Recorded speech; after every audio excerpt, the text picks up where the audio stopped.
आज हम लोग गणित भाग 2 उसमें प्रश्न क्रमांक 4 में किस तरह से सवाल पूछे जाते हैं उसके बारे में थोड़ा सा जानकारी लेंगे कि किस किस टाइप के सवाल प्रश्न क्रमांक 4 में पूछे जाते हैं। ज्यादातर ये सवाल थोड़े से चुनौतीपूर्ण रहते हैं क्योंकि इनका डिफिकल्टी लेवल थोड़ा सा क्वेश्चन नंबर 3 तक के सवालों की कंपेयर में थोड़ा सा ज्यादा हो जाता है। ठीक है बच्चों, तो सबसे पहले हम प्रश्न पत्र का प्रारूप, कहने का मतलब क्वेश्चन पेपर का जो पैटर्न है वो किस स्वरूप का होता है उसके बारे में शॉर्ट में जरा एक नॉलेज ले लेते हैं। सबसे पहले प्रश्न क्रमांक 1 का ए जो रहता है उसमें बहुपर्यायी प्रश्न पूछे जाते हैं। उसमें 4 प्रश्न रहेंगे, उसके 4, हर क्वेश्चन में आपको 4 चॉइसेस मतलब 4 पर्याय 4 विकल्प दिए रहेंगे, उनमें से एक विकल्प आपको ढूंढ के सही जो विकल्प है आपको लिखना रहेगा। तो ये 4 क्वेश्चन रहेंगे बहुपर्यायी प्रश्न में, प्रत्येक को 1 अंक आपको दिए जाएंगे, तो टोटल 4 मार्क्स का रहेगा। इसी तरह से क्वेश्चन नंबर 1 का बी, इसमें आपको 4 में से 4 प्रश्न हल करने रहेंगे, बट वो क्या सवाल आपको क्या करेंगे, सॉल्व करके दिखाने रहेंगे। तो उसमें भी क्या रहेगा, हर प्रश्न को, प्रत्येक प्रश्न को 1 अंक रहेगा और टोटल 4 अंक के प्रश्न पूछे जाएंगे। इसी तरह से प्रश्न क्रमांक 2 का ए, उसमें आपको कृति पूर्ण क्वेश्चन दिए रहेंगे जिसमें आपको कृतियां पूर्ण करनी रहेगी। इसमें आपको 3 कृतियां दी रहेंगी, उसमें से आपको 2 कृति पूर्ण करनी रहेगी। हर क्वेश्चन को 2 अंक रहेंगे, तो टोटल 2 क्वेश्चन है तो टोटल 4 मार्क्स के क्वेश्चन आपको करने रहेंगे। जो कृति टाइप क्वेश्चन रहते हैं उसमें आपको कुछ चीजें दी रहती हैं, कुछ चीजें मिसिंग रहेगी, जो ब्लैंक रहेगी वो आपको भरनी रहेगी। तो ये मेरे ख्याल से ये बहुत इजी रहता है और ये बहुत लिमिटेड सवाल हैं जो आपको पाठ्य पुस्तक में दिए गए हैं, तो आप इसकी प्रैक्टिस अच्छी तरह से कीजिए ताकि इसके मार्क्स आपको आसानी से मिल जाए। इसी तरह से प्रश्न क्रमांक 2 का भी, इसमें आपको 5 प्रश्न दिए रहेंगे, उसमें से 4 उप प्रश्न आपको हल करने होंगे। हर प्रश्न का अंक होगा 2 अंक, तो टोटल इस तरह से हो गए 8 अंक के प्रश्न रहेंगे। आपको 5 रहेंगे, आपको एक चॉइस रहेगी, उसमें से आपको 4 ही सॉल्व करने रहेंगे। इसी तरह से प्रश्न क्रमांक 3 का ए, इसमें भी आपको ये जो प्रश्न क्रमांक 3 का ए है ये भी क्या होगा, कृतिपूर्ण क्वेश्चन रहेगा। 2 कृतियां दी रहेंगी, उसमें से आपको एक कृति पूर्ण करनी रहेगी, बट इसका वेटेज थोड़ा सा हाई हो जाएगा, तो इसमें रहेंगे प्रत्येक 3 अंक। 2 रहेगा, उसमें से आपको कोई भी जो एक है वो आपको सॉल्व करना है। जैसा कि मैंने आपको बोला, कृति पूर्ण करने वाले क्वेश्चन बहुत इजी रहते हैं क्योंकि इसमें बहुत सारी चीजें ऑलरेडी उस सवाल की दी गई रहती हैं, कुछ कुछ चीजें मिसिंग रहती हैं जो आपको भरनी रहती हैं। ठीक है बच्चों, तो इसके टोटल मार्क्स रहेंगे 3 मार्क्स। इसी तरह से प्रश्न क्रमांक 3 का बी रहेगा, 4 प्रश्न दिए रहेंगे, उसमें से आपको 2 प्रश्न हल करने रहेंगे, प्रत्येक के लिए रहेंगे 3 अंक, तो इस तरह से होते हैं 6 अंक का क्वेश्चन होगा। और आज जो हम डिस्कस करने वाले हैं वो है प्रश्न क्रमांक 4। वो आपको किस स्वरूप में दिया रहेगा, 3 प्रश्न दिए रहेंगे, उसमें से आपके दो उप प्रश्न आपको हल करने रहेंगे, प्रत्येक का वेटेज रहेगा 4 मार्क्स। तो इस तरह से 2 क्वेश्चन आपको सॉल्व करने हैं, दोनों सॉल्व करने के बाद अगर राइट है तो आपको टोटल 8 मार्क्स मिलेंगे। ये थोड़ा सा बोलते हैं डिफिकल्टी लेवल थोड़ी सी ज्यादा रहेगी प्रश्न क्रमांक 3 के कंपेयर तक। ठीक है, और मगर ये सभी जो सवाल पूछे जाएंगे सब पाठ्य पुस्तक पर आधारित ही प्रश्न रहेंगे। पाठ्य पुस्तक में जो सवाल दिए गए उसी तरह से मिलते जुलते ही प्रश्न रहेंगे इसके अंतर्गत भी। आगे है प्रश्न क्रमांक 5, आपको 2 सवाल दिए रहेंगे, उसमें से एक उप प्रश्न आपको हल करना रहेगा, प्रश्न का वेटेज रहेगा 3 अंक, तो आपको 3 अंक का सॉल्व करना रहेगा। ये जो प्रश्न क्रमांक 5 है ये थोड़ा सा एप्लीकेशन बेस्ड क्वेश्चन रहेगा, मतलब रचनात्मक क्वेश्चन रहेंगे। थोड़ा सा आपको दिमाग लगाना है, थोड़ा सा अलग जाके थोड़ा सा सोचना पड़ेगा, थोड़ा सा 1%।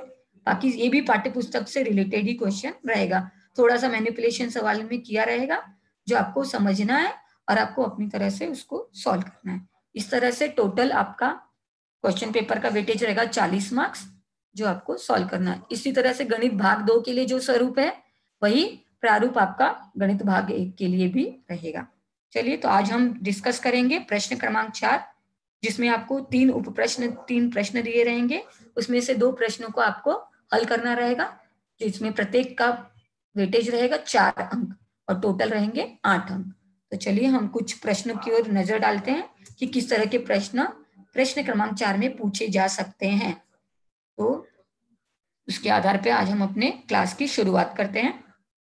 ठीक है, यहाँ पे पहला प्रश्न दिया गया है, त्रिभुज एबीसी में रेख डी समांतर भुजा बीसी फिर आपको दिया गया है डी बटे BC बराबर 2/3, मतलब यहाँ पे आपको भुजा का अनुपात दिया गया है। उसके आगे आपको दिया गया है एरिया ऑफ त्रिभुज ADE बराबर 32 सेंटीमीटर स्क्वायर, मतलब एक त्रिभुज का क्षेत्रफल भी दिया गया है। और आपको क्या पूछ रहा है यहाँ पे, चतुर्भुज BCED का क्षेत्रफल ज्ञात करना है। तो जैसा कि आपको देखना है, पहले सबसे आपको दिया क्या गया है, सबसे पहले उसकी तरह हम एक नजर देंगे। यहाँ पे आपको दिया गया कि भुजा डी समांतर भुजा BC दिया गया है। उसके बाद आपको भुजा का अनुपात दिया गया है। उसके बाद आपको एक भुजा का क्षेत्रफल दिया गया है और चतुर्भुज BCED का क्षेत्रफल आपको ज्ञात करने के लिए कहा जा रहा है। जैसे कि आप आकृति देखेंगे, इस आकृति में एरिया ऑफ त्रिभुज ADE दिया गया है, मुझे एरिया ऑफ चतुर्भुज BCED ज्ञात करना है। अगर आप यहाँ पे बड़ा वाला त्रिभुज है आपका त्रिभुज ABC, अगर मुझे ABC का क्षेत्रफल पता चल जाता है और मुझे AD का ही क्षेत्रफल पता ही है, तब बड़े वाले त्रिभुज के क्षेत्रफल में से अगर छोटा वाला त्रिभुज, मतलब कहने का एरिया ऑफ त्रिभुज ADE माइनस कर लेते हो, तो आपका बचा हुआ जो क्षेत्रफल है वो आ जाएगा। बचा हुआ क्षेत्रफल क्या है यहाँ पे, चतुर्भुज BCED का क्षेत्रफल। तो सबसे पहले हमें क्या करना पड़ेगा, जैसा कि ये त्रिभुज का क्षेत्रफल दिया है, तो आपने मुझे लगता है समरूप त्रिभुजों का क्षेत्रफल प्रमेय पढ़ा रहेगा। तो बट इसके लिए समरूप त्रिभुजों का क्षेत्रफल प्रमेय अगर हमें यूज करना है इस सवाल में, तो इससे पहले हमें त्रिभुजों को समरूप करना होगा। तो पहला त्रिभुज कौन सा होगा हमारा यहाँ पे, त्रिभुज ADE, और एक बड़ा वाला त्रिभुज है त्रिभुज ABC। इन दोनों त्रिभुज को सबसे पहले हमें क्या करना पड़ेगा, समरूप करना पड़ेगा। तो समरूप करने के लिए आपको पता है कि कसौटियां यूज करनी पड़ती हैं, कसौटियों के बारे में हमने ऑलरेडी पढ़ा है। तो हम यहाँ पे देखेंगे यहाँ पे किस कसौटी के आधार पर त्रिभुज दोनों भी समरूप होंगे। चलिए इस प्रश्न की शुरुआत करते हैं। सबसे पहले जब भी आप कोई भी भाग 2 में कोई भी सवाल करते हैं, तो सबसे पहले जो चीजें दी गई हैं प्रश्न में वहीं से आपको शुरुआत करनी है, ताकि ये सवाल आपको इजी जाए। सबसे पहले हमें दिया गया कि रेख डी समांतर भुजा BC। अगर डी समांतर भुजा BC है तो आप देखोगे कि जो AB है और AC है उनकी क्या दिखेंगी यहाँ पे, उनकी तिर्यक रेखा। अगर ये D और BC को हमने बढ़ा दिया थोड़ा सा, तो जो AB है और AC है उसकी तिर्यक रेखा का काम करेंगे यहाँ पर। ठीक है बच्चे लोग, अभी आपको पता है जब दो समांतर रेखा को कोई तिर्यक रेखा प्रतिच्छेदित करती है, तो उसके ऊपर बनने वाले संगत कोण सर्वांगसम होते हैं, एकांतर कोण सर्वांगसम होते हैं, और जो अंतः कोण होते हैं वो संपूरक होते हैं। आपने समांतरता की सब कसौटियां भी आई थिंक सो पढ़ी रहेंगी। तो सबसे पहले हम यहाँ पे देखेंगे कि हमें यहाँ पे कौन सा कोण मिल रहा है। तो आप देखोगे यहाँ पे कोण ADE, अगर भुजा DE समांतर भुजा BC है, तो यहाँ पे कोण ADE और कोण ABC ये दोनों आपस में सर्वांगसम हो जाएंगे। रीजन क्या होगा, ये संगत कोण है। उसी तरह से और एक जोड़ी संगत कोण की सर्वांगसम हो सकती है, क्या लगता है आपको क्या होनी चाहिए वो। हम दूसरे साइड में जाते हैं, दूसरे साइड में आप देखोगे डी का दूसरा भाग देखोगे, कोण AED सर्वांगसम कोण ACB, ये भी क्या हो जाएगा, संगत कोण हो जाएगा। संगत कोण कसौटी से ये भी कोण सर्वांगसम हो जाएगा। तो हम आगे लिखेंगे इसको, कोण AED सर्वांगसम कोण ACB, दोनों के लिए भी सेम रीजन होगा। तो हम लिखेंगे संगत कोण कसौटी से। अभी आप देखोगे आपने दो कोणों की जोड़ियां सर्वांगसम कर दी, तो कहने का मतलब क्या होगा, ये त्रिभुज समरूप हो गया। अगर त्रिभुज समरूप हो गया तो कौन सी कसौटी बनी, यहाँ पे हमने कोण सर्वांगसम की है, तो यहाँ पर समरूपता की कोको कसौटी से ये त्रिभुज समरूप हो जाते हैं। ठीक है बच्चों, अगर अभी त्रिभुज समरूप हो गया और आपको सवाल में क्या दिया गया है, भुजाओं का अनुपात दिया गया है, तो दो समरूप त्रिभुजों के क्षेत्रफलों का अनुपात उनके भुजाओं के वर्गों के अनुपात के बराबर होता है। यह है समरूप त्रिभुजों का क्षेत्रफल प्रमेय, जो कि हमने पढ़ा हुआ है। तो ये प्रमेय हमें यहाँ पे अप्लाई करना है। तो हम लिखेंगे समरूप त्रिभुजों के क्षेत्रफल के प्रमेय के अनुसार, हमने दो त्रिभुज समरूप के कौन से, त्रिभुज ADE और त्रिभुज ABC, तो इन्हीं का क्षेत्रफल हम लिखेंगे अनुपात के स्वरूप में, एरिया ऑफ त्रिभुज ADE बटे एरिया ऑफ त्रिभुज ABC is equal to DE का स्क्वायर बटे BC का स्क्वायर। ठीक है बच्चों, फिर यहाँ पर जाएंगे, अगर हमने होल का स्क्वायर कर दिया मतलब DE बटे BC का होल स्क्वायर कर दिया, ठीक है, तो ये करते वक्त क्या हो जाएगा, यहाँ पे DE आगे बढ़ेंगे, ब्रैकेट ओपन किया, जैसे कि आपको DE बटे BC का मान दिया गया है, DE बटे BC का मान कितना दिया गया है, 2/3 दिया गया है। तो हम डी बटे BC की जगह क्या लिखेंगे, 2/3 लिखेंगे। तो हम यहाँ पर क्या करते हैं, 2/3 का स्क्वायर लिखते हैं। ऑलरेडी आपको एरिया ऑफ त्रिभुज ADE दिया गया है, तो एरिया ऑफ त्रिभुज ADE की जगह हम क्या लिख देंगे, 32 लिखेंगे, क्योंकि आपको ये ऑलरेडी दिया गया है। इसके बाद बटे में लिखेंगे एरिया ऑफ त्रिभुज ABC, तो 32 बटे एरिया ऑफ त्रिभुज ABC बराबर 2/3 का स्क्वायर। 2/3 का स्क्वायर करेंगे हम, तो 2/3 का स्क्वायर करते वक्त क्या हो जाएगा, वो हो जाएगा 2/3 का स्क्वायर जब आप करोगे तो, एक मिनट, 2/3 का स्क्वायर जब करेंगे तो क्या हो जाएगा, 2 का स्क्वायर किया तो क्या मिलता है 4, 3 का स्क्वायर किया मिलेगा हमें यहाँ पे 9, तो हो जाएगा 4/9। अभी हमें क्या ज्ञात करना है, एरिया ऑफ त्रिभुज ABC ज्ञात करना है। ठीक है, तो हम अगले स्टेप में जाएंगे और फिर लिखेंगे 32 बटे एरिया ऑफ त्रिभुज ABC बराबर 4/9, इस तरह से आएगा। अभी हमें क्या करना है, इसका तिर्यक गुणा करना है। जब तिर्यक गुणा करेंगे तो क्या हो जाएगा, एरिया ऑफ त्रिभुज ABC बराबर 32 इंटू 4/9 था, पक्षांतर किया उसका हम, तो क्या हो जाएगा 9/4। अभी यहाँ पे आप 4 से क्या करेंगे, 32 में भाग जाएगा, भाग देंगे हम, क्या हो जाएगा 4×8 32, तो ऊपर क्या आ जाएगा कट के, 32 की जगह पे हम क्या लिखेंगे 8। अभी क्या बच गया 8×9, 8×9 किया तो क्या मिलेगा आपको 72, हम लिखेंगे आगे 72 सेंटीमीटर स्क्वायर।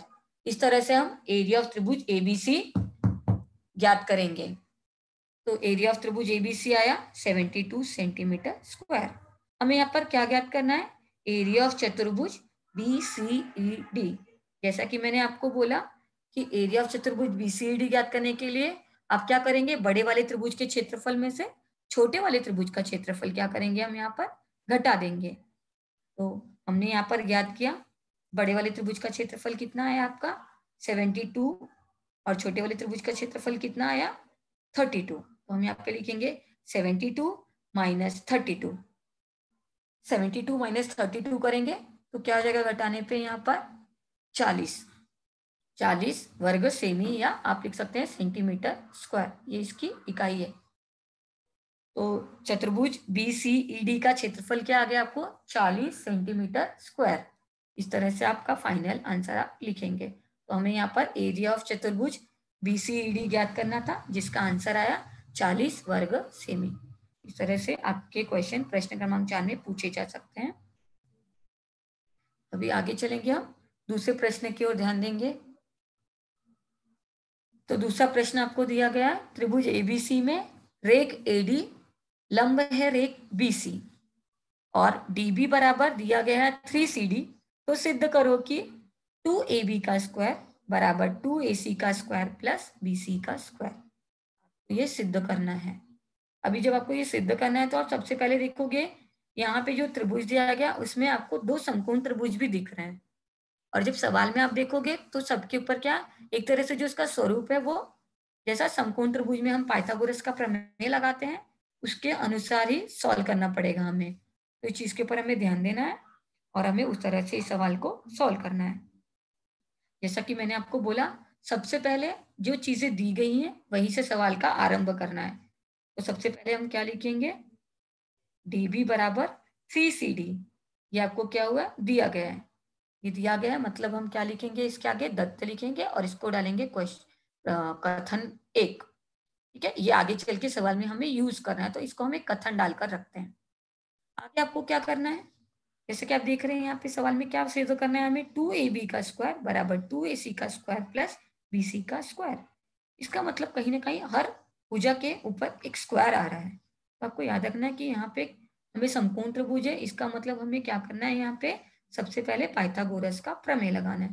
पहले AB का स्क्वायर किस तरह से आएगा, कौन सा त्रिभुज में हम समकोण त्रिभुज लगाएंगे, तो अगर हम त्रिभुज ADB में जाते हैं, त्रिभुज ADB में कोण ADB बराबर क्या दिया गया 90 अंश, तो इसमें हम क्या कर सकते हैं, ये समकोण त्रिभुज हो गया, तो इसमें हम पाइथागोरस का प्रमेय लगाएंगे।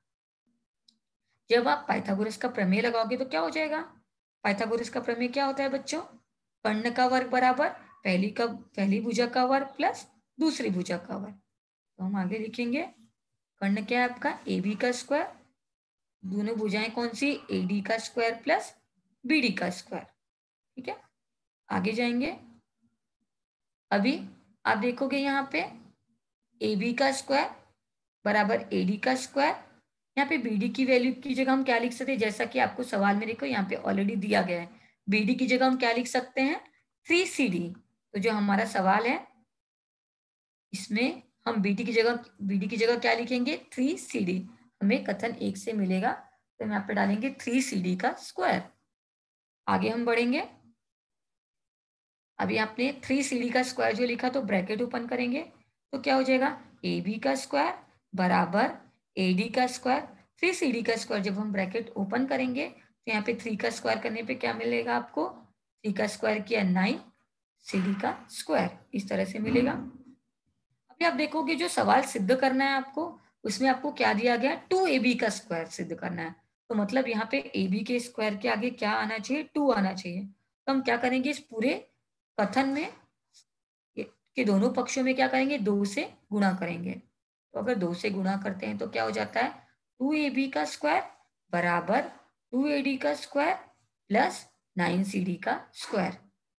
9CD का स्क्वायर है तो क्या हो जाएगा, 9 की जगह 2 से मल्टीप्लाई करेंगे तो 9 इंटू 2 किया तो क्या हो जाएगा, 18CD का स्क्वायर। तो कथन 2 हमें क्या मिलेगा, 2AB का स्क्वायर बराबर 2AD का स्क्वायर प्लस 18CD का स्क्वायर। इसको हम डालेंगे कथन 2।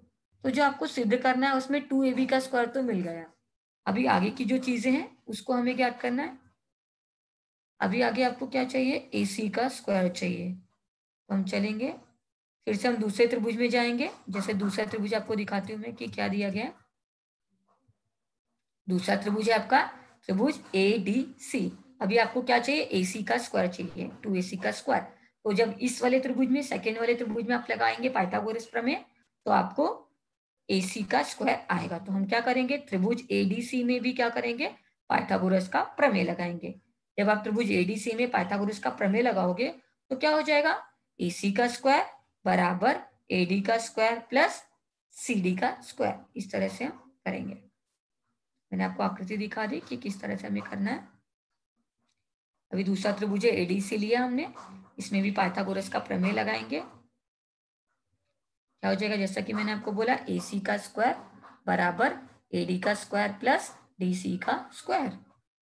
आगे अब बढ़ेंगे। जैसा कि आपने देखा सिद्ध करो कि जो दिया गया उसमें AC के स्क्वायर के आगे क्या चाहिए, 2 चाहिए। तो फिर वापस हम क्या करेंगे, दोनों पक्षों में किससे गुणा किया है, यहाँ पे 2 से गुणा करेंगे। तो क्या हो जाएगा, 2AC का स्क्वायर बराबर 2AD का स्क्वायर प्लस 2DC का स्क्वायर। तो सिद्ध करो कि के पार्ट में आपको क्या आएगा, 2AB का स्क्वायर भी मिला, 2AC का स्क्वायर भी हमने कर लिया। अभी नेक्स्ट है BC का स्क्वायर आना चाहिए। तो सबसे पहले हम देखेंगे जो BC है वो कैसे मिल रहा है, BD और CD को जोड़ के मिल रहा है।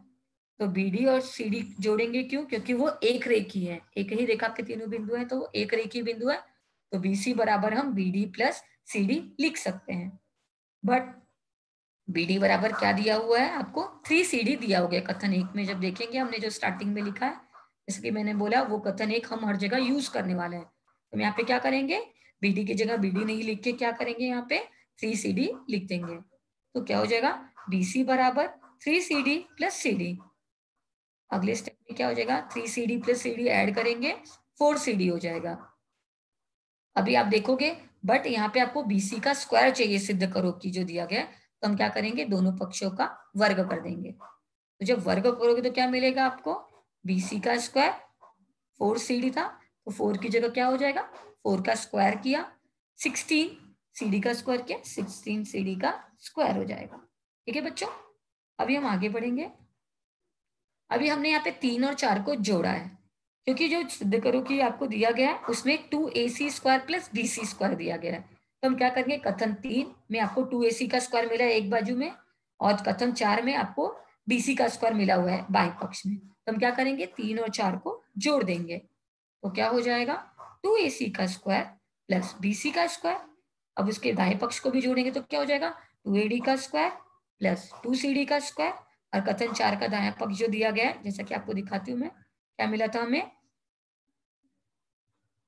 कथन 2AD का स्क्वायर प्लस 2BC का स्क्वायर। तो 3 का ये वाला कथन भी हम क्या करेंगे, जोड़ेंगे। तो आप देखोगे 16CD के स्क्वायर के साथ क्या ऐड होगा, 2AD का स्क्वायर प्लस 2CD का स्क्वायर प्लस 16CD का स्क्वायर। अभी आप यहाँ पे देखोगे तो कुछ चीजें आपके हैं जो सॉल्व कर सकते हैं। 2CD का स्क्वायर प्लस 16CD का स्क्वायर, CD का स्क्वायर CD का स्क्वायर दोनों में लगा हुआ है, तो हम क्या करेंगे, इनको जोड़ देंगे। 2 + 16 करेंगे, क्या हो जाएगा, 18CD का स्क्वायर। तो आपको क्या मिलेगा, 2AC का स्क्वायर प्लस BC का स्क्वायर बराबर 2AD का स्क्वायर प्लस 18CD का स्क्वायर।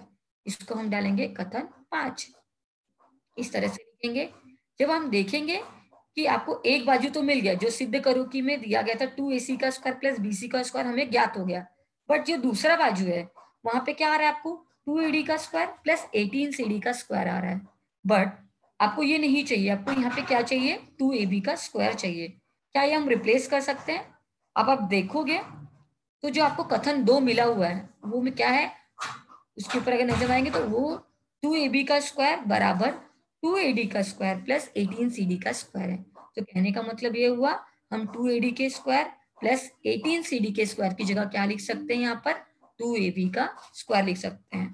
तो हम क्या करेंगे, अगले स्टेप पे लिखेंगे कथन 2 और कथन 5 से 2AB का स्क्वायर। हमने अभी क्या किया, 2AD का स्क्वायर प्लस 18CD का स्क्वायर हटा दिया, क्यों, क्यों किसके बराबर है, 2AB के स्क्वायर के बराबर है। तो हम इसकी जगह पे क्या लिखेंगे, 2AB का स्क्वायर बराबर 2AC का स्क्वायर प्लस BC का स्क्वायर, जो कि हमें सिद्ध करना था और हमें वो आंसर मिल गया। तो हमारा फाइनल आंसर क्या आया, 2AB का स्क्वायर बराबर 2AC का स्क्वायर प्लस BC का स्क्वायर। इस तरह से हम इसे सिद्ध कर लेंगे। ठीक है बच्चों, आगे बढ़ते हैं तीसरे सवाल की ओर तरफ। तीसरा सवाल आपको दिया गया है, सिद्ध करो कि P 2, -2, Q 7, 3, R 11, -1 और S 6, -6 समांतर चतुर्भुज के शीर्ष बिंदु हैं। तो सबसे पहले आप क्या करेंगे, आपको क्या करना है, 4 बिंदु दिए गए, ठीक है। अभी उसके द्वारा आपको शीर्ष बिंदु, उसके द्वारा आपको बताना है कि ये जो शीर्ष बिंदु दिए गए ये किसके हैं, समांतर चतुर्भुज के शीर्ष बिंदु है। तो समांतर चतुर्भुज के शीर्ष बिंदु अगर है तो हमें समांतर चतुर्भुज का गुणधर्म कम से कम इसके ऊपर इसकी जो गुणधर्म है वो फॉलो करना चाहिए, ये सिद्ध करना पड़ेगा कि समांतर चतुर्भुज के शीर्ष बिंदु क्यों है। तो सबसे पहले हम क्या करेंगे, आपने पढ़ा हुआ है कि हम क्या करेंगे, दो दो की जोड़ी बनाएंगे। सबसे पहले दो बिंदु पहले PQ लेते हैं, उनके बीच की दूरी ज्ञात करते हैं। दूरी सूत्र आप सबने पढ़ा हुआ है कि 4 बिंदु दिए गए, तो सबसे पहले हम क्या करेंगे, दूरी सूत्र लगाएंगे। तो हम PQ के बीच की दूरी ज्ञात करते हैं। आपको दूरी सूत्र पता है, क्या होता है दूरी सूत्र, x2 माइनस करनी में x2 माइनस x1 का square plus y2 minus y1 का स्क्वायर। तो अभी यहाँ पे अगर हम PQ लेते हैं तो यहाँ पे x1 y1 क्या होगा हमारा 2, -2। उसी तरह से x2 y2 क्या होगा हमारा 7, 3। तो हम क्या करेंगे, यहाँ पर हम सूत्र लगाएंगे। तो सबसे पहले हम लिखेंगे PQ बराबर, करनी बना देंगे बड़ी सी, उसके अंदर उस घर के अंदर हमें कौन से मेंबर लिखने हैं, सबसे पहले हमें लिखना है x2 माइनस x1 का स्क्वायर। तो x2 माइनस x1 का स्क्वायर बोलेंगे तो x2 क्या है आपका 7 और x1 आपका क्या है 2। तो 7 - 2 का स्क्वायर प्लस फिर y2 क्या है आपका 3, फिर माइनस का चिन्ह है सूत्र में तो सूत्र में माइनस का चिन्ह डालेंगे। उसके बाद वापस से y1 की वैल्यू क्या है -2, तो लिखेंगे ब्रैकेट में माइनस माइनस 2 है तो हम उसको स्मॉल ब्रैकेट में लिखेंगे। तो क्या हो जाएगा, ब्रैकेट में -2 बड़ा वाला ब्रैकेट लगाएंगे और स्क्वायर करेंगे। इसको अभी हम सॉल्व करते हैं। 7 - 2 का स्क्वायर करेंगे तो हमें क्या मिलेगा, 7 - 2 का स्क्वायर करने पे 7 - 2 किया तो 5 मिलेगा, 5 का स्क्वायर। 3 माइनस ऑफ -2 है, 2 बार माइनस है तो क्या हो जाएगा प्लस हो जाएगा, तो 3 + 2 हुआ तो कितना मिलेगा 5 का स्क्वायर। अगले स्टेप में जाएंगे, 5 का स्क्वायर करेंगे 25, फिर से प्लस 5 का स्क्वायर है 25, तो PQ बराबर क्या मिलेगा आपको करनी में 50। अभी हम इसको अगर करनी के बाहर अगर में लेना है तो हमें देखना पड़ेगा खंड होता है क्या। मैं इसको क्या लिख सकती हूँ 25 × 2 लिख सकती हूँ, करनी में 25 × 2। अभी हम किसका वर्गमूल लेके बाहर निकाल सकते हैं, हम करनी में 25 को बाहर ले सकते हैं। ठीक है बच्चों, पहले हम इसको अलग अलग स्वरूप में लिख देंगे, करनी में 25 × करनी में 2। करनी में 25 को हम क्या लिख सकते हैं, 5 लिख सकते हैं। करनी में 25 का वर्गमूल 5 हो जाएगा, और 2 का वर्गमूल नहीं होगा तो उसको एज इट इज छोड़ देंगे। तो पी क्यू बराबर क्या मिलेगा, 5 करनी में 2। तो हमने पहली दूरी निकाली पी क्यू, 5 करनी में 2, इसको हम डालेंगे पहला। इस तरह से हम क्या करेंगे, आगे जाएंगे। दूसरी दूरी कौन सी ज्ञात करनी है, पी क्यू हो गया, उसके बाद जाएंगे क्यू आर। क्यू आर के क्या दिए गए निर्देशांक 7,3 और आर दिया गया है 11,-1। फिर से हम यही सूत्र लगाएंगे, x2 माइनस x1 का स्क्वायर करनी में x2 माइनस x1 का square plus y2 minus y1 का स्क्वायर। यहाँ पे आपको x2 क्या है 11, तो 11 माइनस 7 का स्क्वायर प्लस -1 -3 का स्क्वायर। आगे के स्टेप में जाएंगे, 11 माइनस 7 किया क्या मिलेगा 4 का स्क्वायर, -1 -3 दोनों भी समान चिन्ह जुड़ेंगे, बट समान चिन्ह क्या है माइनस, तो -4 हो जाएगा। तो 4 का स्क्वायर प्लस -4 का स्क्वायर करनी में रहेगा। 4 का स्क्वायर करेंगे, 4 का स्क्वायर इज 16, -4 का स्क्वायर भी करेंगे तो भी क्या आएगा 16, क्योंकि माइनस माइनस 2 बार जब गुणा हो जाएगा तो क्या हो जाएगा प्लस हो जाएगा। 16 + 16 लिखेंगे कितना हो जाएगा 32। तो Q R is equal to करनी में 32। अब इसका खंड कर सकते हैं, देखेंगे क्या होता है 16 × 2। अब इनको क्या करेंगे, करनी को अलग अलग करके लिखेंगे। तो क्यू आर बराबर क्या हो जाएगा, करनी में 16 गुणे करनी में 2। करनी में 16, इसका वर्गमूल, इसका क्या हो जाएगा वर्गमूल 4। तो हम करनी में 16 की जगह क्या लिख सकते हैं 4, और 2 करनी में 2 को एज इट इज लिखेंगे। तो क्यू आर बराबर क्या आ जाएगा 4 करनी में 2। ये दूसरी दूरी आई, तो इसको हम देंगे कथन नंबर 2। अभी तीसरा होगी, तीसरा क्या निकालेंगे, पी क्यू हो गया, क्यू आर हो गया, अभी निकालेंगे आर एस। आर एस के लिए क्या देखेंगे, अभी हम आर एस के आर का निर्देशांक और एस का निर्देशांक देखेंगे। तो आर का निर्देशांक दिया है 11, -1 और एस का निर्देशांक दिया गया 6, -6। तो सबसे पहले क्या करेंगे x2 माइनस x1, क्या लिखेंगे हम यहाँ पे 6 माइनस 11 का whole square plus y2 minus y1 क्या है आपका -6 माइनस ऑफ -1 का स्क्वायर। इस तरह से हम लिखेंगे। 6 माइनस 11 करेंगे, बड़ा वाला माइनस है तो आंसर क्या आएगा घटेगा, बट आंसर माइनस में आएगा। तो -5 का स्क्वायर प्लस -6, 2 बार माइनस है +1 हो जाएगा, -6 + 1। ऑब्वियसली बड़ा वाला माइनस है तो आंसर भी माइनस में आएगा, घटेगा। -6 + 1 करोगे क्या आ जाएगा -5 का स्क्वायर। क्या करेंगे अगले स्टेप में, -5 -5 दोनों में है, इन दोनों का स्क्वायर किया। जैसे कि मैंने आपको बोला माइनस का स्क्वायर करने पे वो क्या हो जाता है प्लस हो जाता है। 5 का स्क्वायर इज 25, तो आप लिखोगे 25 + 25। फिर क्या हो गया यहाँ पे जोड़ दिया 25 + 25। फिर से इसका हम क्या करेंगे खंड करेंगे, तो क्या हो जाएगा आपको क्या मिलेगा, करनी में 25 गुणे 2, इसको विभक्त किया तो क्या हो जाएगा करनी में 25 गुणे करनी में 2। करनी में 25 का वर्गमूल क्या है 5, तो हम क्या लिखेंगे 5 करनी में 2। ये आपका हो जाएगा इक्वेशन नंबर 3। अभी आगे हम जाएंगे, चौथा इक्वेशन देखेंगे। पीएस का शीर्ष बिंदु जो दिया गया है निर्देशांक, पी का निर्देशांक दिया है 2, -2 और एस का दिया है 6, -6। तो हम क्या करेंगे फिर से सूत्र लगाएंगे, करनी में x2 माइनस x1 का square plus y2 minus y1 का स्क्वायर। ठीक है बच्चों, ये लगाएंगे सूत्र। तो क्या हो जाएगा यहाँ पे 6 - 2 का स्क्वायर प्लस -6 माइनस ऑफ -2 का स्क्वायर। फिर हम इसे लिखेंगे सेम, चारों भी जो हम निकाल रहे हैं दूरियां सेम सूत्र है, सेम तरीके से निकाल रहे हैं, तो ये सुपर इजी। अगर एक आपने कर लिया तो उसी तरह से आपको दूसरा तीसरा चौथा दूरी भी ज्ञात करना है। तो यहाँ पे 6 - 2 का स्क्वायर करेंगे क्या आ जाएगा 4 आ जाएगा, 4 का स्क्वायर -6, 2 बार माइनस है क्या हो जाएगा +2 हो जाएगा, -6 + 2 का स्क्वायर, 4 का स्क्वायर प्लस -4 का स्क्वायर। अभी हम इसका स्क्वायर करेंगे तो क्या हो जाएगा 16 + 16। पीएस क्या मिलेगा आपको करनी में 32। फिर इसका हम खंड करेंगे, भाज्य गुणनखंड क्या हो जाएगा 16 × 2 करनी में। अभी इनको क्या करेंगे विभक्त कर देंगे दोनों करणियों को, तो क्या हो जाएगा करनी में 16 गुणे करनी में 2। करनी में 16 का वर्गमूल क्या होता है 4। अभी करनी में 2 का वर्गमूल हम नहीं निकाल सकते, तो हम इसको एज इट इज करनी में 2 लिख देंगे। ठीक है, इस तरह से हमें 4 दूरियां मिली। कौन कौन सी, P Q, P Q, Q R, R S और पी एस। ये चारों दूरियों में हमने कथन है। पी क्यू कितना है हमें, पी क्यू हमें आया 5 करनी में 2, क्यू आर हमें आया 4 करनी में 2, पी एस का मान हमने निकाला 4 करनी में 2, और ठीक है, इस तरह से हमने चारों दूरियां निकाली। अभी हमें देखना है कि चारों में से सेम कौन कौन सी दूरियां आई है। अगर हम चतुर्भुज पी क्यू आर एस में जाते हैं तो जो पी क्यू की दूरी है वो हमें क्या मिली है, 5 करनी में 2, और दूसरी जो दूरी है आर एस की दूरी वो भी हमें मिली है 5 करनी में 2। तो कथन 1 और 3 है जो मैं आपको दिखाती हूँ। कथन 1 आप देखोगे, आपको दिखाती हूँ। कथन 1 हमें क्या मिला था, कथन 1 में हमें पी क्यू बराबर 5 करनी में 2 मिला हुआ है। अभी हम कथन 3 की ओर जाते हैं। तो कथन 3 आप देखोगे, मतलब आर एस की दूरी जो आई है वो भी हमें कितनी आई है, 5 करनी में 2। तो कहने का मतलब जो पी क्यू है इज इक्वल टू क्या है, आर एस है।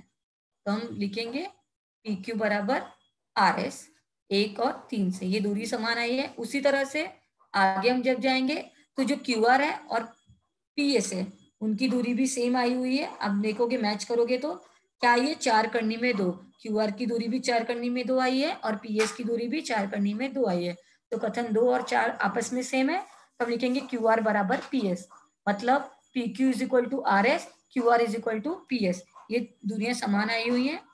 आप जब देखोगे तो ये चतुर्भुज में अभी जो दूरियां समान है आपको मैं चतुर्भुज दिखाती हूँ। अगर पी क्यू आर एस देखोगे तो पी क्यू का जब कोई चतुर्भुज आप पी क्यू के सम्मुख भुजा देखोगे, पी क्यू के सम्मुख कौन सी है भुजा, आर एस, और क्यू आर के सम्मुख कौन से आएगा भुजा, पी एस। तो आप देखोगे ये जो सम्मुख भुजाओं की दूरियां हैं ये समान है। तो जब किसी चतुर्भुज की सम्मुख भुजाएं सरमसम होती है, मतलब उनकी जो दूरी समान होती है, लंबाई समान होती है, तो वो चतुर्भुज किस तरह का चतुर्भुज होता है, समांतर चतुर्भुज होता है। इसलिए चतुर्भुज पी क्यू आर एस क्या हो जाएगा, एक समांतर चतुर्भुज हो जाएगा। आप अगर नाम के हिसाब से भी देखोगे तो पी क्यू और आर एस की दूरी सेम आई है, और क्यू आर और पी एस की दूरी पी क्यू के साथ क्या सम्मुख भुजा बन रही है, वो जब भुजा की जोड़ी समान आई है, और क्यू आर के साथ जो सम्मुख भुजा बन रही है पी एस उसकी दूरी समान आई है। तो कहने का मतलब इस चतुर्भुज की सम्मुख भुजाएं क्या है, सर्वांग सम है। अगर चतुर्भुज की सम्मुख भुजाएं सर्वांग सम है तो वो किस टाइप का चतुर्भुज होता है, वह समांतर चतुर्भुज होता है। इसलिए हम लिखेंगे चतुर्भुज पी क्यू आर एस एक समांतर चतुर्भुज है। अगर ये समांतर चतुर्भुज है इसका मतलब ये हो गया कि जो इसके शीर्ष बिंदु है P2, -2, Q7, 3, R क्या है 11, -1 और S 6, -6 समांतर चतुर्भुज के शीर्ष बिंदु होंगे। ठीक है बच्चों, इस तरह से आपको ध्यान देना है। आगे हम जाएंगे आकृति में। चतुर्भुज PQRS एक चक्रीय चतुर्भुज है। भुजा PQ, सरंक्षम भुजा RQ दिया गया है।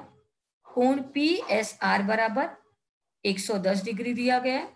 तो आपको यहाँ पे क्या क्या ज्ञात करना है, आपको 4 चीजें ज्ञात करनी है। आकृति आप देखोगे ये कैसा दिया गया है, पहले सबसे चक्रीय चतुर्भुज दिया गया है, 2 भुजाओं की जोड़ी सरंक्षम दी गई PQ और RQ की। तीसरा चीज दिया गया कोण PSR का माप दिया गया है। तो 4 चीजें ज्ञात करनी है। सबसे पहले क्या ज्ञात करना है, कोण PQR कितना होगा। दूसरा ज्ञात करना है मेजर चाप PQR कितना होगा। तीसरा ज्ञात करना है मेजर चाप QR कितना होगा। और चौथी चीज ज्ञात करनी है कोण PRQ का माप कितना होगा। ये चीजें आपको ज्ञात करनी है। तो सबसे पहले हमें क्या ज्ञात करना है, कोण PQR का माप कितना होगा। तो सबसे पहले हमें दिया क्या हुआ है, चतुर्भुज PQRS एक चक्रीय चतुर्भुज है। तो सबसे पहले हम सवाल की शुरुआत कैसे करेंगे, चतुर्भुज PQRS एक चक्रीय चतुर्भुज है। अभी आप यहाँ पे देखोगे तो आपको कोण PSR ऑलरेडी दिया गया है। अगर ये चक्रीय चतुर्भुज है उसका एक कोण दिया गया PSR कितना दिया गया है, 110 डिग्री। अब दूसरी जगह आप आकृति में देखोगे PSR के सम्मुख में कौन सा कोण है, कोण PQR। जो चक्रीय चतुर्भुज होता है आपने उसका प्रमेय पढ़ा हुआ रहेगा। चक्रीय चतुर्भुज के जो सम्मुख कोण होते हैं वो क्या होते हैं, संपूरक होते हैं। तो जैसे कि सम्मुख कोण कौन से यहाँ पे, पहली जोड़ी कोण PSR और कोण PQR, इन दोनों को जब जोड़ेंगे तो हमें क्या मिलेगा, संपूरक होते हैं। इसका मतलब क्या होता है, उनके कोणों के मापों का योगफल कितना होता है, 180 डिग्री होता है। तो सबसे पहले हम लिखेंगे, पहले सॉल्व करने के लिए चतुर्भुज PQRS एक चक्रीय चतुर्भुज है, ये जो दिया गया है। उसके बाद जैसा कि मैंने आपको बोला चक्रीय चतुर्भुज के सम्मुख कोण है ये दोनों, कोण PSR प्लस कोण PQR, तो इन दोनों का योगफल कितना हो जाएगा 180 डिग्री, क्योंकि चक्रीय चतुर्भुज के जो सम्मुख कोण होते हैं वो संपूरक होते हैं। आगे हम बढ़ेंगे। PSR जैसा कि आपको दिया गया है, कितना दिया गया 110, तो हम यहाँ पे लिखेंगे 110 डिग्री प्लस कोण PQR बराबर 180 डिग्री। अभी आप क्या करेंगे, पक्षांतर करेंगे 110 को पक्षांतर करेंगे तो क्या हो जाएगा 180 माइनस 110 डिग्री। अभी 180 में से 110 घटाएंगे तो कितना मिल जाएगा, कोण PQR बराबर 70 डिग्री। तो जो आपको पहला ज्ञात करना था कोण PQR, हमने पहला ये सॉल्व कर लिया। दूसरी चीज क्या ज्ञात करनी है, मेजर चाप PQR ज्ञात करना है आपको। ठीक है, सबसे पहले हम आकृति देखेंगे, मेजर चाप PQR कैसे ज्ञात करेंगे हम।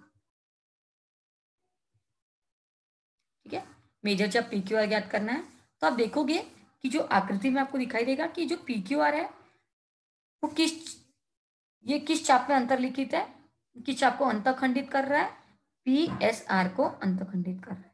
सॉरी, कौन PSR है, किस में अंतर्लिखित है, किस चाप में, PQR में। तो कहने का मतलब ये होगा कि कौन PSR ये किस चाप को अंतखंडित कर रहा है, PQR को। तो जो आपने पढ़ा रहेगा अंतर्लिखित कोण का प्रमेय, जो कोण जिस चाप में अंतर्लिखित होता है उसका कितना होता है, उस चाप का आधा होता है। ठीक है, तो जो कोण PSR है किस चाप में अंतर्लिखित है, चाप PQR में अंतर्लिखित है। तो हम लिखेंगे यहाँ पे अभी कि कोण PSR, सेकेंड सॉल्व करते वक्त कोण PSR किस चाप में अंतर्लिखित है, ये PQR में। तो अंतर्लिखित कोण प्रमेय के हिसाब से क्या हो जाएगा, ये इस चाप का आधा हो जाएगा। मतलब जो अंतर्लिखित कोण का प्रमेय कहता है कि जो कोई कोण अगर किसी चाप में अंतर्लिखित है, जिस चाप में अंतर्लिखित है उस चाप का कितना होता है, माप में आधा होता है।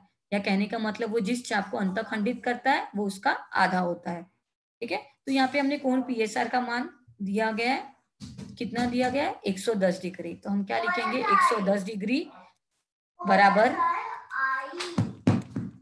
110 डिग्री बराबर 1/2 मेजर चाप PQR। तो यहाँ पे आप देखेंगे आपको PQR ज्ञात करना है मेजर चाप, तो हम 2 का क्या करेंगे, पक्षांतर करेंगे। तो क्या हो जाएगा 110 गुणे 2 हो जाएगा। 110 गुणे 2 करेंगे तो आपको क्या मिलेगा आंसर, यहाँ पे 220 डिग्री। तो मेजर चाप PQR कितना है आपका 220 डिग्री। इस तरह से हम अंतर्लिखित कोण का प्रमेय लगाएंगे और मेजर चाप PQR ज्ञात करेंगे। अभी तीसरा आपको क्या ज्ञात करना है, PQ की लंबाई या QR की लंबाई दी गई है, जो इसमें से कोई भी एक लंबाई PQ की लंबाई आपको ज्ञात करनी है। तो सबसे पहले क्या करेंगे हम, यहाँ पे आपको दिया गया जीवा PQ सर्वांगसम जीवा QR, ये दिया गया है। जैसा कि जो जीवाएं होती है सर्वांगसम जीवाओं के संगत चाप भी क्या होते हैं, सर्वांगसम होते हैं।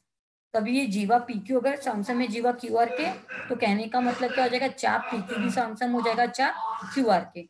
सर्वांगसम जीवाओं के संगत चाप भी सर्वांगसम होते हैं। ये गुणधर्म या ये प्रमेय आपको इस चैप्टर में दिया गया है, आप देखेंगे तो आपको ये ध्यान में आ जाएगा। तो ये प्रमेय हमें यहाँ पर यूज करना है। अगर ये चाप PQ और चाप QR दोनों सर्वांगसम है तो मुझे इसका PQ का मान ज्ञात करना है या QR का मान ज्ञात करना है। मैं किसी भी एक का मान अगर ज्ञात कर लेती हूँ तो दूसरे का अपने आप ऑटोमेटिकली आ जाएगा। तो मैंने यहाँ पे क्या लिया, PQ और QR को क्या मान लिया है हमने, यहाँ पर X मान लिया। अभी आप देखोगे कि अगर मेजर चाप PQ प्लस मेजर चाप QR करते हो तो टोटल चाप क्या मिलता है आपका, मेजर चाप PQR।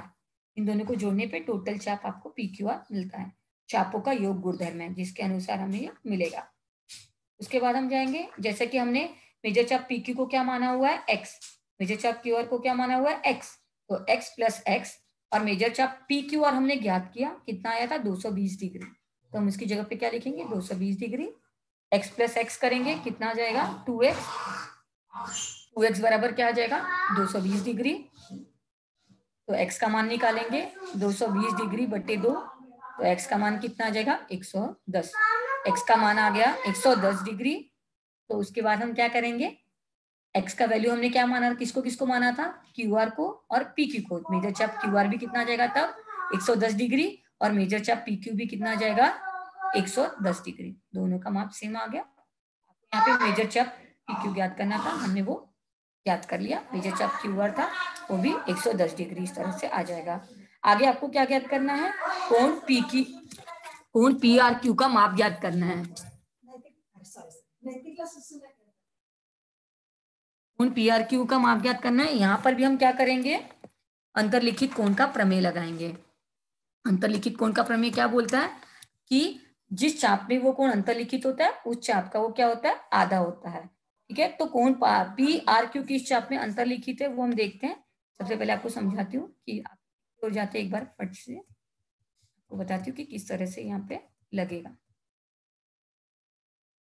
यहाँ पे देखोगे, यहाँ पे हमने क्या ज्ञात किया? कोण PQR ज्ञात कर लिया, मेजर चाप PQR ज्ञात किया, मेजर चाप QR ज्ञात किया। चौथा हम क्या ज्ञात कर रहे हैं? कोण PRQ का माप ज्ञात कर रहे हैं। अभी आप आकृति देखोगे तो कोण PRQ किस चाप में अंतरलिखित है? PQ में अंतरलिखित है। ठीक है, तो PQ में अंतरलिखित है तो क्या होगा? उस चाप का कितना होता है? वो आधा होता है। तो कोण PRQ का माप क्या हो जाएगा? चाप मेजर चाप PQ का आधा होगा। तो हम क्या लिखेंगे? कोण PRQ बराबर 1/2 मेजर चाप PQ। ठीक है, अभी हमें PQ का तो मान पता है, तो हम क्या करेंगे? फटाफट मेजर चाप PQ का मान वहां पर प्रतिस्थापित कर देंगे। मेजर चाप PQ का मान कितना हमने ज्ञात किया था? 110 डिग्री। तो हम इसकी जगह पे क्या लिख देंगे? 110 डिग्री लिखेंगे तो क्या हो जाएगा? कोण PRQ बराबर 1/2 गुणे 110 डिग्री। अभी 2 से अगर हम भाग देते हैं तो क्या हो जाएगा? 110 डिग्री में 2 से भाग दिया 110 में तो क्या हो जाएगा? 55 आ जाएगा। तो कोण PRQ बराबर 55 डिग्री। इस तरह से हम चारों चीजें ज्ञात की हमने, जो हमको चारों चीजें ज्ञात करनी थी। तो इस तरह से हमारा मान ये आता है और हमारा सवाल कंप्लीट होता है। अभी अगले सवाल की ओर बढ़ते हैं हम। 5वां सवाल आपको दिया गया है, यदि cos theta is equal to करनी में 3/2 तो 1 माइनस सेक थीटा बटे 1 प्लस कोसेक थीटा का मान आपको ज्ञात करना है। ठीक है, सबसे पहले आपको क्या दिया है? cos थीटा का वैल्यू दिया गया है। जैसे कि मैंने आपको बोला है कि कभी भी जब भी कोई भी सवाल शुरू करते हैं, उसका आरंभ करते हैं, तो जो चीजें दी गई हैं वहीं से आपको उस सवाल की शुरुआत करनी है। आप क्या करेंगे? पहले लिखेंगे। इसकी आप देखेंगे तो दो विधि है, दो तरीके से आप सवाल को सॉल्व कर सकते हैं। एक तो है हमने जो सर्व समीकरणाएं पढ़ी हुई हैं, उस सर्व समीकरण के आधार पर भी आप इस सवाल को सॉल्व कर सकते हैं। और एक हमने त्रिकोणमितीय अनुपात ज्ञात करने के लिए कोणों का अनुपात जो दिया गया रहता है, जो टेबल आपने सीखा रहेगा, उसके आधार पर भी आप ये सवाल सॉल्व कर सकते हैं। तो पहले पहली विधि देखते हैं। पहली विधि में आप जाएंगे, यहाँ पे आपको क्या दिया है? cos theta is equal to करनी में 3/2 लिया गया। मुझे यहाँ पे सवाल में देखेंगे आपको क्या चाहिए? सेक थीटा का मान चाहिए। तो सेक थीटा क्या होता है? सेक थीटा कॉस थीटा का उल्टा होता है। मतलब अगर आप 1/cos थीटा करते हो तो सेक थीटा का मान आ जाता है। अगर cos थीटा करनी में 3/2 है तो cos थीटा क्या हो जाएगा? सॉरी, cos थीटा करनी में 3/2 है तो सेक थीटा का मान क्या हो जाएगा? उल्टा कर दो आप cos थीटा का, क्या हो जाएगा? 2/3। तो जो मान ज्ञात करना है उसमें आपको सेक थीटा का मान आ गया। अभी क्या बच गया? कोसेक थीटा का मान कैसे निकालेंगे? जैसे कि मैंने आपको बोला कि जो सर्व समीकरण है अगर हम यूज करते हैं तो हमें कोसेक थीटा का मान भी आसानी से आ जाएगा। ये जो पहली सर्व समीकरण आपने पढ़ी हुई रहेगी, sine square theta plus cos square theta is equal to 1। यहाँ पे कोस स्क्वायर थीटा मतलब कोस थीटा का मान हमें ऑलरेडी पता है, इसलिए हम ये सर्व समीकरण लगाएंगे। तो कोस थीटा का मान अगर हम डालते हैं तो हमें साइन थीटा का मान मिलेगा। साइन थीटा का मान अगर हमें मिलता है तो कोसेक थीटा का मान हम आसानी से ज्ञात कर लेंगे सर्व समीकरण के आधार पर। यहाँ पे हम लिखेंगे sine square theta plus cos square theta is equal to 1। फिर आगे बढ़ेंगे हम, sine square theta plus cos theta की वैल्यू क्या है? यहाँ पर करनी में 3/2 दी गई हुई है, तो हम वहां पे क्या डालेंगे? करनी में 3/2 का स्क्वायर इज इक्वल टू 1। विधि 2 हम थोड़ा रुक के डिस्कस करते हैं, पहले हम विधि 1 को अच्छी तरह से समझ लेते हैं। जो येलो कलर में आपको दिख रही है ना, विधि 1 है, तो पहले हम विधि 1 को देखते हैं। तो अभी करनी में 3/2 का स्क्वायर किया तो क्या हो जाएगा? करनी में 3 का स्क्वायर करेंगे तो 3 मिल जाएगा, 2 का स्क्वायर किया तो 4 मिलेगा। तो क्या हो जाएगा? साइन स्क्वायर थीटा प्लस 3/4 बराबर 1। अभी हम क्या करेंगे अगले स्टेप में? 3/4 को पक्षांतर करेंगे। 3/4 को पक्षांतर करेंगे, ये प्लस 3/4 है, पक्षांतर करेंगे तो क्या हो जाएगा? माइनस। तो 1 माइनस 3/4 हो जाएगा। तो क्या मिलेगा? Sine square theta is equal to 3 गुणा करोगे 4 इंटू 1 करोगे 4 माइनस 3, 4 माइनस 3 इज 1, 1/4 आ जाएगा। तो साइन स्क्वायर थीटा की वैल्यू क्या है 1/4, बट हमें साइन थीटा की वैल्यू चाहिए तो हमें क्या करना पड़ेगा, इसका वर्गमूल लेना पड़ेगा। तो वर्गमूल लेंगे तो क्या मिलेगा, साइन स्क्वायर थीटा की जगह क्या हो जाएगा, फिर 2 की टोपी हटानी है तो क्या हो जाएगा साइन थीटा, 1 का वर्गमूल 1, 4 का वर्गमूल 2, तो साइन थीटा का मान कितना आ गया आपको 1/2। जैसा कि मैंने आपको बोला अगर साइन थीटा का मान आपको आ गया तो कोसेक थीटा का मान हम आसानी से ज्ञात कर सकते हैं। कोसेक थीटा क्या होता है, 1/sin थीटा होता है। तो अभी हम क्या करेंगे, 1/sin थीटा मतलब 1/2 का उल्टा कर दो तो क्या हो जाएगा वो 2/1। तो कोसेक थीटा की वैल्यू क्या आ जाएगी, cosec theta is equal to 2। आपको दो चीजें चाहिए थी, सेक थीटा और कोसेक थीटा। ये दूसरी विधि हम पहली विधि कंप्लीट करने के बाद दूसरी विधि देखेंगे। तो ये वैल्यू आपको मिल गई सेक थीटा की भी और कोसेक थीटा की भी। हम सवाल लिखेंगे, हमें किसका मान ज्ञात करना था, 1 - सेक थीटा बटे 1 + cosec theta is equal to 1 - sec theta की वैल्यू हमने क्या ज्ञात की, 2/3 बटे 1 + कोसेक थीटा की वैल्यू जस्ट हमें अभी निकाली, क्या आई 2 आई। तो हम वैल्यू रखेंगे, आगे किस टाइम में देंगे तो आप देखेंगे हमने तीरे गुणा किया ऊपर, 1 - 2/3 है तो करनी में 3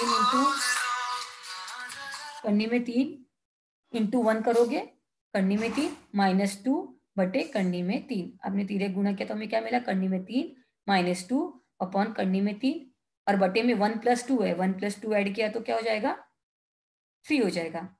अब क्या करेंगे, 3 ये जो बटे के बटे में है 3/1 इसको कंसिडर करो, तो जब उसको उल्टा करेंगे ऊपर लेके जाएंगे तो क्या हो जाएगा 1/3 हो जाएगा। तो क्या मिलेगा फाइनल आंसर हमें, करनी में 3 -2 बटे करनी में 3 ऑलरेडी था, 3 उसके बाजू में लिख देंगे कि 1/3 1 इंटू करके हम बाजू में 3 लिख देंगे तो क्या हो जाएगा फाइनल आंसर, करनी में 3 -2 बटे 3 करनी में 3। इस तरह से हम विधि 1 के द्वारा ये सवाल को सॉल्व करेंगे। विधि 2 की ओर देखते हैं, तो आपको इसमें से जो भी विधि इजी लगती है, आपको दोनों विधियां नहीं करनी है, आपको कोई भी एक विधि से सवाल को सॉल्व करना है। जो भी विधि आपको इजी लगती है कि आप इसे कर सकते हो, उस विधि से आप ये सवाल हल कर सकते हैं। तो अगर दूसरी विधि की ओर जाते हैं हम, तो क्या दिया गया आपको, cos theta is equal to करनी में 3/2। हम जानते हैं कि cos 30 कितना होता है, आपको टेबल अगर आपने पढ़ा रहेगा तो cos 30 का मान होता है करनी में 3/2। cos 30 का मान होता है करनी में 3/2। इसका मतलब थीटा का वैल्यू क्या है आपका 30 है, उसके बेस पे हम sec 30 निकालेंगे। sec 30 cos 30 का उल्टा 2/करनी में 3। कोसेक 30 फिर से निकालेंगे, कोसेक 30 क्या हो जाएगा 2 होता है। टेबल अगर आपको आता है तो ये वाली विधि आप आसानी से कर सकते हो। अगर आपको लगता है टेबल में कंफ्यूजन है तो आप ये विधि 1 को फॉलो कीजिए, टेबल आपको अच्छी तरह से अच्छी जानकारी है टेबल की, तो आप विधि 2 सॉल्व करें। ये थोड़ा शॉर्ट है, ये विधि थोड़े से इजीली हो जाता है अगर आपको टेबल पता है तो।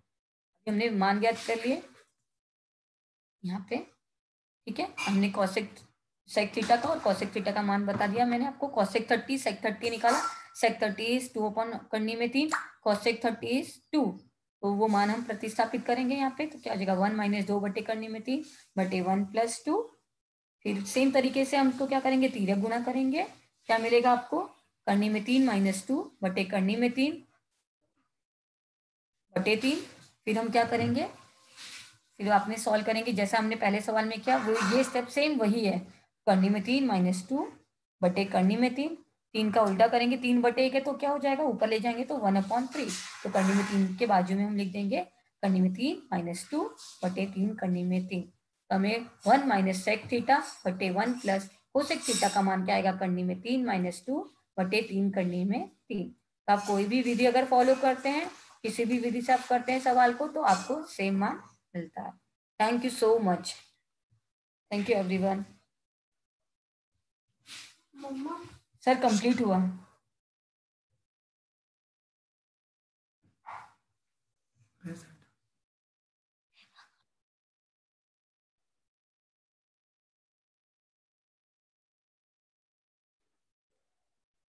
हेलो हेलो, हाँ सर कंप्लीट हुआ सर। Okay okay madam. हाँ सर। हाँ बच्चों,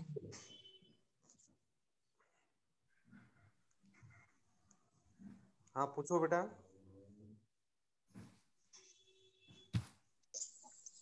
हेलो हेलो बच्चों। मैम।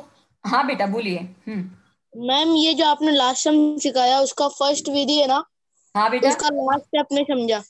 लास्ट सम विधि नहीं लास्ट सम समझा। का। हाँ बेटा एक मिनट, हाँ एक मिनट, जस्ट अ मिनट,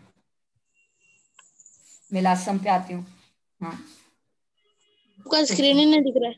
नहीं दिख रहा है, रुको ना बेटा, हाँ शेयर करती हूँ ना मैं। हाँ क्या नहीं समझा बेटा, ये दिख रहा है अभी आपको? एक सेकेंड, एक सेकेंड, हाँ 1 सेकेंड। हाँ दिख रहा है क्या अभी? हाँ मैम दिख रहा है। हाँ अभी क्या है बेटा इसमें डाउट आपको, पूछिए। इसके ऊपर वाला पीडीएफ पीपीटी दिखाओ ना मैम। ये 5 लास्ट सवाल यही है बेटा। इसके पहले लास्ट का वो √3। हाँ इसका आंसर का नहीं समझा था। आंसर का नहीं समझा, ओके ओके, 1 एक सेकेंड। माइनस। हाँ हाँ बताती हूँ बताती हूँ। हाँ तो क्या करना है ना आपको, जो आंसर आएगा ना उसका तिर्यक गुणा किया था मैंने। रुको एक मिनट, मैं उसके ऊपर जरा 2 मिनट।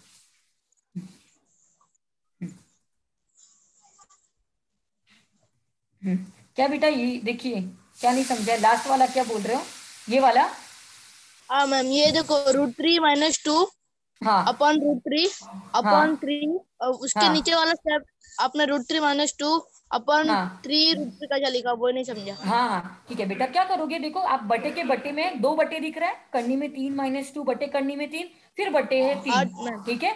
हाँ तो जो 3 है ना, जो लास्ट में जो बटे में 3 लिखा है उसके नीचे कुछ नहीं है, मतलब हम उसको कंसिडर क्या करते हैं, 1 करते हैं।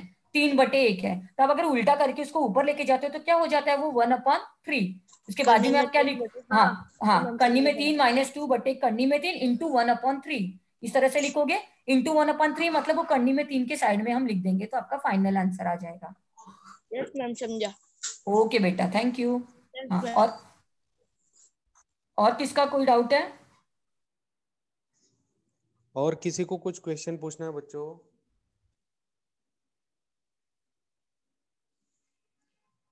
इस टॉपिक से संबंधित अगर कोई क्वेश्चन है तो आप आपको लोग पूछ सकते हो। कोई भी सवाल, कोई भी टाइप का डाउट आएगा प्रश्नों के स्वरूप में, या कोई भी रहेगा प्रश्न पत्र के स्वरूप में, तो भी पूछ सकते हो आप मुझसे डाउट, ऐसा कुछ नहीं है। आपको जो डाउट आया ना आप बिंदास पूछिए, आपके डाउट क्लियर करने के लिए बैठे हैं हम यहाँ। हाँ सिया पूछो बेटा। मिस हाँ बेटा, मिस 6 वाला क्वेश्चन बताओ ना, रिपीट। 6 वाला ही चाहिए वापस, एक सेकेंड ना। Okay 1 second. 6 सवाल में क्या नहीं समझा बेटा आपको? 6 सवाल में क्या नहीं समझा बच्चा आपको? मिस ये वाला नहीं, दूसरा। हाँ मालूम है, मगर क्या नहीं समझा उसमें आपको? आप मिस जब कुछ, अपने उधर से ये जो फर्स्ट वाला था ना उसमें। हाँ हाँ 1 सेकेंड, अभी मुझे फिर से उस 6 सवाल पे जाना पड़ेगा, एक है ना, 1 सेकेंड फटाफट। हाँ बोलिए, क्या नहीं समझा इसमें, पूछिए बेटा। हेलो रिया, क्या नाम है बेटा आपका, पूछिए ना क्या डाउट है इसमें। हेलो सिया पूछो, अपना माइक ऑन करो सिया। मिस ये वाला नहीं, तो 6 कौन सा बेटा दूसरा था? दूसरा। कौन सा दूसरा क्वेश्चन नंबर बोलिए ना मुझे। एक मिनट। हाँ हाँ 5 ही क्वेश्चन किए हमने, उसमें से कौन सा क्वेश्चन नंबर है बताइए मुझे, तो उस पे हम मिस जाते आप हैं। थोड़ा ऊपर ऊपर करो, मैं बताती हूँ। ऐसा है क्या? ऐसे ऊपर ऊपर करने में भी टाइम जाता है, तब तक टाइम अप हो जाएगा ना। हम्म, कौन सा देखिए, चतुर्भुज वाला, क्या चक्री चतुर्भुज वाला, पाइथागोरस के प्रमेय वाला, या चक्री पहला सब? चतुर्भुज वाला मिस। चक्री चतुर्भुज वाला, ओके हाँ ओके। हाँ हाँ हाँ ये वाला सवाल। हाँ हाँ हाँ। हाँ क्या नहीं समझा बच्चा इसमें? मिस जो अपने ये निकाला ना चारों का मान, चारों भी नहीं समझे? चारों में से मुझे ना सेकंड थर्ड वाला नहीं समझा। सेकंड और थर्ड वाला नहीं समझा, ठीक है। अभी आप देखोगे ना, आकृति ध्यान से देखते रहो जो मैं बोल रही हूँ। ये जो पी क्यू आर है, ठीक है, इसका आपको मान ज्ञात करना है। हमने पहले क्या ज्ञात किया, हमको ऑलरेडी दिया गया कौन, पी एस आर का मान दिया गया 110 डिग्री। आपने अंतरलिखित कोण प्रमेय पढ़ा हुआ रहेगा, पढ़ा है क्या अंतरलिखित कोण प्रमेय क्या होता है? करना पड़ेगा माइक। पढ़ा हुआ रहेगा, आप अगर नहीं पढ़े रहोगे तो लेक्चर के बाद आप देखोगे तो आपको वापस से रिकॉल आ जाएगा दिमाग में कि क्या बोल रही थी टीचर।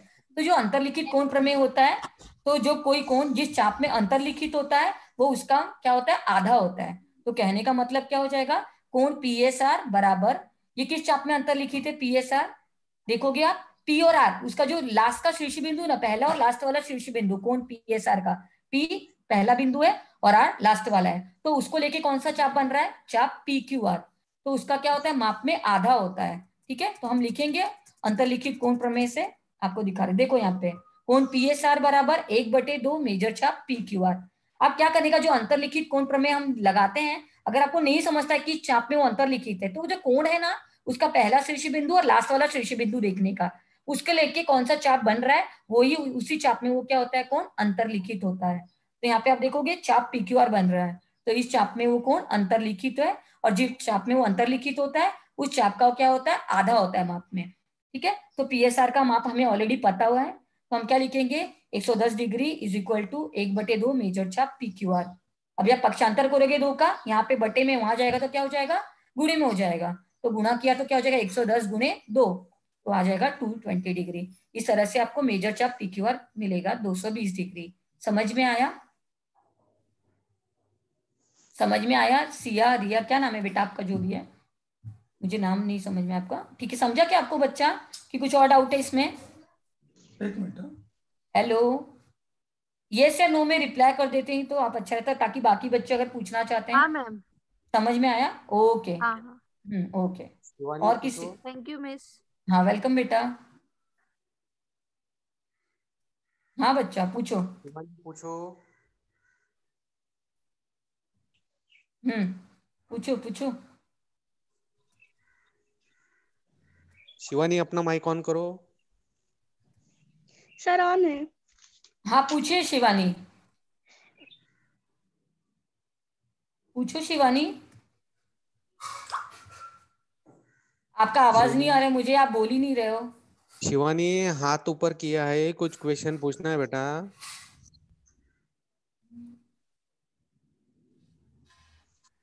सर कोई और रहेगा तो पूछिए फिर। और किसी को कुछ क्वेश्चन पूछना है बच्चों? शायद शिवानी का माइक एक्टिव नहीं है। हाँ सर को और भी एक बच्चे का दिख रहा था रेज हैंड करके, है क्या कोई बच्चे? तो उनको बोलिए पूछ लें। और किसी को कुछ क्वेश्चन पूछना है बच्चों, अपना हाथ ऊपर कीजिए। हाँ खुशी, हाँ पूछो बेटा।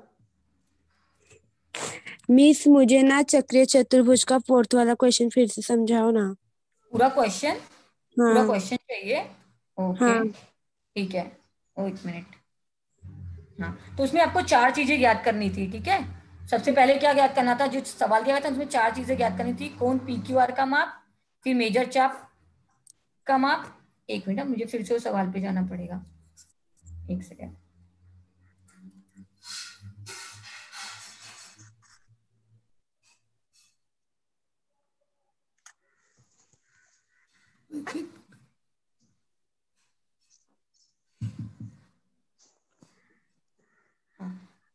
एक सेकेंड, सवाल।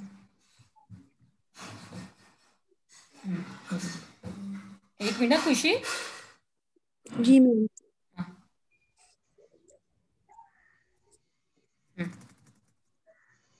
सॉरी बेटा।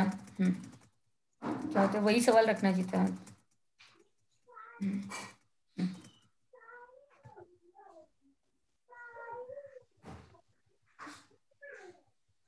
हाँ ये देखिए, ये सवाल था शायद, बराबर। यहाँ पे हाँ आपको PQR का माप ज्ञात करना है। अभी जस्ट मैंने उस कोई किसी ने पूछा था ये सवाल, तो आप सबसे पहले यहाँ पे PQR का माप ज्ञात करना है। आपको ऑलरेडी एक कोण का माप दिया गया, कोण PSR बराबर 110 डिग्री दिया गया है। आप ये देखोगे अगर ये चक्री चतुर्भुज है तो कोण S और कोण Q आपस में एक दूसरे के कैसे कोण है? सम्मुख कोण है।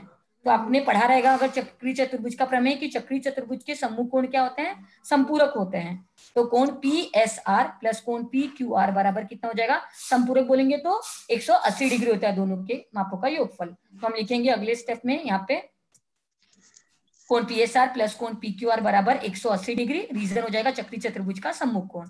PSR का माप दिया गया 110 डिग्री, तो 110 डालेंगे, बाद में पक्षांतर करोगे आप 110 का, तो क्या हो जाएगा? 180 माइनस 110, घटाओगे तो PQR का माप कितना आ जाएगा? 70 degree. First part clear? First part clear हुआ? किसने पूछा था ये सवाल? खुशी? खुशी? खुशी? पहला पार्ट क्लियर हुआ सवाल का बेटा? हाँ हेलो खुशी खुशी, सर, पहला आवाज पार्ट क्लियर हुआ। क्या होगा कि मैं शायद बोलते जाऊंगी, अगर आपका हाँ रिस्पॉन्स नहीं आता तो मुझे ही नहीं समझेगा, मैं फिर से वही चीजें बोल दूंगी। तो अगर आपको नहीं वही। समझा तो मैं यहीं पे थोड़ा सा वापस से एक्सप्लेन कर देती हूँ। सर कुछ रिप्लाई नहीं आ रहा है क्या उसका? हाँ रिप्लाई नहीं हो रहा है मैडम शायद। सर और किसी का कुछ है डाउट? और किसी को कुछ पूछना है बच्चों? ओके शायद नहीं पूछना है मैडम। हाँ sir. Okay sir. Sunil Sunil, कुछ पूछना है बेटा? आपको कोई भी डाउट है तो आप पूछ सकते हो, गणित भाग 2 से रिलेटेड या कोई भी प्रश्न पत्र के प्रारूप के संदर्भ में भी कोई डाउट है, किस तरह से पेपर लिखना है उससे भी कोई डाउट है, आप कोई भी डाउट अपना पूछ सकते हो। ऐसा नहीं कि ये सवाल से रिलेटेड पूछो, आपको प्रश्न पत्र से रिलेटेड भी कोई डाउट है तो आप उससे पूछ सकते हो मुझसे। शायद किसी को कुछ डाउट नहीं मैडम, अच्छे ओके से आपने सर। पढ़ाया, उनको बहुत ही अच्छे से समझा। धन्यवाद madam. Oh, thank you so much sir, thank you. Sir मैं लीव करूँ क्या अभी फिर? हाँ यस। Okay sir, okay.